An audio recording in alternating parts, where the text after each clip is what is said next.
السلام علیکم ویورز، امید کرتی ہوں آپ سب ایمان اور صحت کی بہترین حالت میں ہوں گے۔ ویورز، 3 نفسیاتی باتیں ہیں جو کسی بھی انسان کو برباد کرنے کے لیے، ڈسٹرائے کرنے کے لیے یا پھر اس کی لائف کو خراب کرنے کے لیے کافی ہیں۔ خود کو ان سے بچائیں۔ اوکے، سب سے پہلی چیز ہے غیر منظم سوچیں، یعنی کہ رینڈم تھنکنگ۔ اوکے، غیر منظم جو زندگی ہے اور دوسروں پر جو جذباتی طور پر حد سے زیادہ انحصار ہے وہ آپ کی لائف کو خراب کر دیتی ہے۔ غیر منظم سوچیں کیا ہوتی ہیں اصل میں، یا رینڈم تھاٹس کیا ہوتی ہیں؟ یہ ایک ایسا مسئلہ ہے جو آج کل ہر کسی کو درپیش ہے۔ سوچتے وقت صرف اسی مسئلے پر فوکس ہونا چاہیے تھا، لیکن نہیں رہا۔ کہنے کا مطلب یہ ہے کہ اگر آپ کوئی کام کر رہے ہیں تو آپ کا مائنڈ اس کام کی طرف نہیں ہے، آپ کا دھیان، آپ کا فوکس اس کام کی طرف نہیں ہے، آپ کے مائنڈ میں بیک گراؤنڈ میں اور تھاٹس چل رہی ہیں کسی اور پرابلم کو لے کے۔ اوکے، جب سوچنے لگے تو 1 یا 2 منٹ میں سوچ کہیں سے کہیں نکل گئی اور سب مسئلہ وہیں کا وہیں اٹکا رہ گیا۔ اگر انسان میں یہ عادت ہو یا کسی بھی انسان میں یہ ہیبٹ ہو تو وہ زندگی میں آنے والے کسی بھی مسئلے کو، کسی بھی پرابلم کو کبھی سالو نہیں کر سکتا۔ کیوں؟ کیونکہ اس کا فوکس کا ایشو ہے، وہ فوکس نہیں کر پا رہا۔ تو انسان کو یہ سیکھنا پڑے گا کہ فوکس کیسے کرنا ہے۔ اوکے، اپنی سوچ کو کنٹرول کریں، نہ کہ سوچ آپ کو کنٹرول کرنے لگے۔ سیکنڈ تھنگ، غیر منظم زندگی، یعنی کہ آپ کی لائف میں کوئی آرگنائزیشن نہیں ہے یا پھر آپ کی لائف میں ڈسپلن نہیں ہے۔ نہ صبح کا پتہ ہے، نہ شام کا پتہ ہے۔ اگر گھر میں ہیں تو گھر کے کام لازم تھے لیکن کچھ آتا جاتا نہیں۔ اوکے، کھانا پکانا، صفائی کرنا، دوسروں کے لیے آسانی پیدا کرنا، یا پھر اگر باہر کی زندگی میں گئے تب کوئی کام ڈھنگ سے نہ کیا گیا، کبھی کوئی کام پسند نہیں آتا، کبھی لوگ پسند نہیں آتے یا لوگوں سے بنتی نہیں ہے، کمیونیکیشن ایشوز ہیں۔ اوکے، کل ملا کر ہم خود کو کسی ایک راستے پر نہیں لگا سکتے، یعنی کہ ہمارے اندر جو مستقل مزاجی ہے وہ نہیں ہے، کسی کام کو لے کے ہمارے اندر کنسسٹنسی نہیں ہے۔ یہ ہے غیر منظم زندگی جو دن بدن دنیا میں آپ کی عزت اور ویلیو کو گھٹاتی چلی جاتی ہے۔ تو ڈسپلن لائف میں ہونا بہت ضروری ہے۔ زندگی کے کام کریں اور سنجیدگی سے کریں۔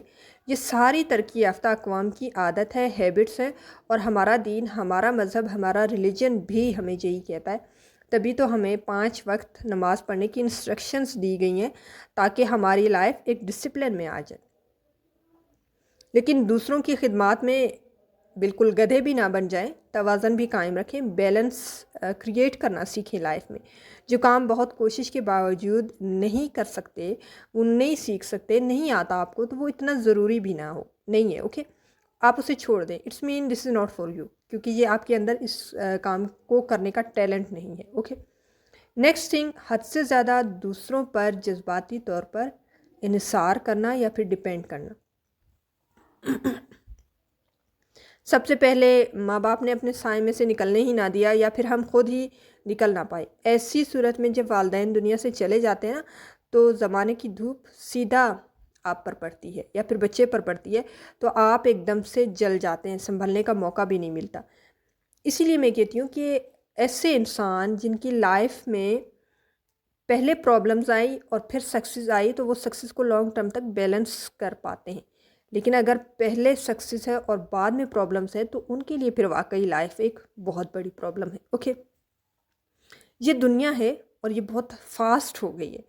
ہمیں اب والدین کے ہوتے ہوئے ہی دنیا میں اکیلے چلنا سیکھ لینا چاہیے۔ وی ہیو ٹو لرن کہ رائٹ ڈیسیجنس کو کیسے لیا جاتا ہے۔ جب ہم جوان ہوتے ہیں تو ایک دم سے مجازی محبت جو ہے نا غالب آتی ہے کہ کوئی بہت اچھا لگتا ہے اور ہم دنیا بھول جاتے ہیں۔ وقتی کشش ہمیں اتنا متاثر کرتی ہے، اتنا امپریس کرتی ہے، یا پھر ہم اس کی گرفت میں اتنا چلے جاتے ہیں کہ ہمیں کمی پیشی کو جو ہے نا ہم سامنے والے انسان میں دیکھ نہیں پاتے۔ خیر، کمی بیشی جو ہے نا وہ ہر انسان میں ہے، کچھ نہ کچھ عیب تو ہر انسان میں ہوتے ہیں، لیکن جو جذباتی اندھے پن میں ہم دوسروں کے غیر انسانی عیب بھی ہیں نا وہ بھی نہیں دیکھ پاتے۔ وہ کہتے ہیں نا، love is blind and marriage is eye opener. سب سمجھاتے ہیں لیکن ہماری میں کوئی فرق نہیں پڑتا۔ اوکے، ہماری جو میں ہے نا اس کو نیچا نہیں ہونا چاہیے، بس باقی پھر خیر ہے۔ ہم تو کہتے ہیں اوکے جی ہم تو ہر مشکل میں آپ کے ساتھ جی لیں گے۔ آپ کو یہ سوچنا چاہیے اگر آپ نے ایک بہت آرام دہ زندگی گزاری ہے تو آپ سامنے والے کے ساتھ ہر مشکل میں نہیں چل سکتے، کیونکہ آپ نے چیلنجز میں چلنا سیکھا ہی نہیں ہے. اوکے، تو آپ کو یہ تھوڑا سا پریڈکٹ ضرور کرنا چاہیے کہ سامنے والی کی لائف میں کیا کیا مشکلات آ سکتی ہیں. ایموشنلی کوئی ڈیسیجن نہ لے. فرق تب پڑتا ہے نا جب اسی دیوتا کا شیطانی روپ ہم دیکھ لیتے. یہ عورت یا مرد دونوں میں سے کوئی بھی ہو سکتا ہے. کسی کا بھی مطلب کسی بھی جینڈر کا پارٹنر جو ہے نا، اگر وہ اچھا نہ نکلا، سنسیئر نہ ہوا، تو بیچارے دوسرے کی لائف خراب.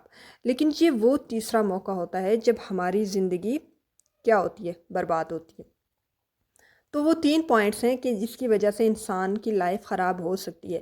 پہلی چیز رینڈم تھاٹس، جو ہمارے وقت کو ضائع کرتی ہے، ہمارے فوکس کو ڈائیورٹ کرتی ہے اور ہمیں کسی بھی کام میں سکسیزفل ہونے سے روکتی ہے، یعنی کہ میکسیمم جو نتائج ہوتے ہیں وہ حاصل کرنے نہیں دیتی. رینڈم تھاٹس کی وجہ سے ہم لائف میں ایک پراپر سکسیس نہیں اچیو کر پاتے. سیکنڈ تھنگ، ہماری لائف میں کوئی آرگنائزیشن نہیں ہوتی، ڈسپلن نہیں ہوتا. یہ بھی ایک ایسی چیز ہے کہ جس کی وجہ سے ہمارا وقت ضائع ہوتا ہے اور ہم صحیح وقت پر صحیح کام نہیں کر پاتے. اور تھرڈ تھنگ کہ حد سے زیادہ کسی دوسرے پر ایموشنلی ڈیپینڈ کرنا، اتنا کہ ہم نے اپنا بیک اپ پلان کوئی نہیں بنایا ہوتا کہ اگر کوئی ہمیں ایموشنلی مس یوز کرنا چاہے، ہمیں ایموشنلی فول بنانا چاہے، ہمیں ایموشنلی ڈسٹروائے کرنا چاہے، تو ہمارے پاس کوئی بیک اپ پلان ضرور ہونا چاہیے.